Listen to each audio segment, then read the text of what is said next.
بسم اللہ الرحمن الرحیم۔ عزیز طلبہ طالبات السلام علیکم۔ ہمارا سبجیکٹ ہے health and physical education for class 8، صحت و جسمانی تعلیم 8ویں جماعت کے لیے۔ آج ہم یونٹ نمبر 3 شروع کریں گے۔ سب سے پہلے ہمیں یہ جاننا چاہیے کہ یونٹ نمبر 3 میں کیا ہے۔ تو یونٹ نمبر 3 میں ہے متوازن غذا اور اچھی صحت۔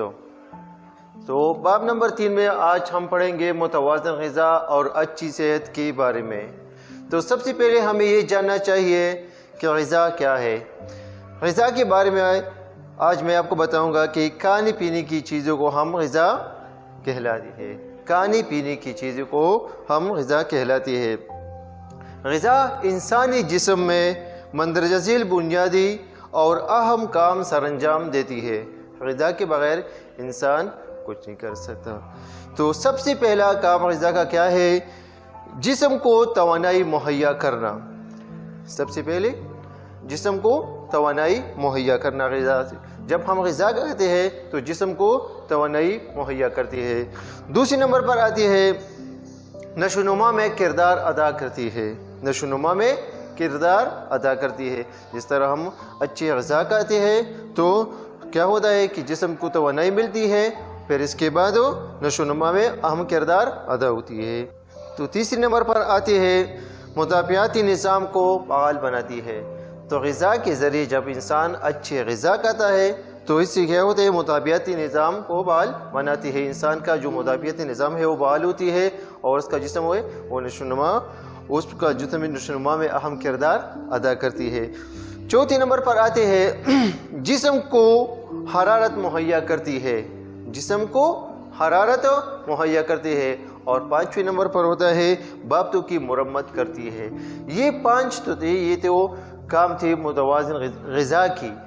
جب ہم اچھے غذا کھاتے ہیں تو ہمارا جسم بھی اچھا ہوتا ہے اور نشو و نما بھی ہوتے ہیں، حرارت بھی ہوتی ہے اور بابتوں کی مرمت بھی ہوتی ہے۔ اگر ہم اچھی غذا نہیں کھاتے تو تو ہمیں بہت سارے مسائل ہوتی ہے۔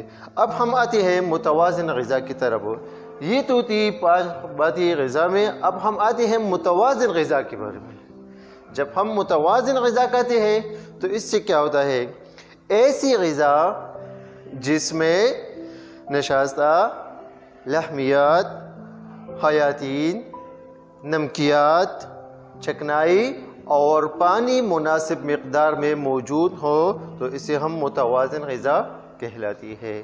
ایسی غذا جس میں لحمیات، حیاتین، نمکیات، چکنائی اور پانی مناسب مقدار میں موجود ہو تو اسے ہم متوازن غذا کہلاتی ہے۔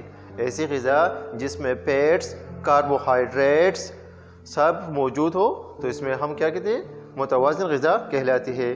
متوازن غذا جسم کی تعمیر و ترقی، مرمت اور قوت مدافعت پیدا کرتی ہے۔ متوازن غذا جسم کی تعمیر و ترقی، مرمت اور قوت مدافعت پیدا کرتی ہے۔ اگر غذا متوازن نہ ہو تو جسمانی صحت متاثر ہوتی ہے۔ اگر متوازن غذا نہ ہو، اگر غذا متوازن نہ ہو تو جسمانی صحت متاثر ہوتی ہے۔ تو یہ تھی آج ہمارے ساتھ غذا کے بارے میں اور متوازن غذا کے بارے میں تھوڑی سی بات تھی، ٹھیک ہے؟ تو آج ہم نے یونٹ نمبر 3 میں آغاز کیا ہے، یونٹ نمبر 3 کا متوازن غذا کے بارے میں۔ تو سب سے پہلے ہم نے غذا کو ایکسپلین کیا اور دوسری پہ ہم نے متوازن غذا کے بارے میں آپ لوگوں کو بتایا۔ امید ہے آپ لوگوں کو سمجھ آئی ہوگی۔ السلام۔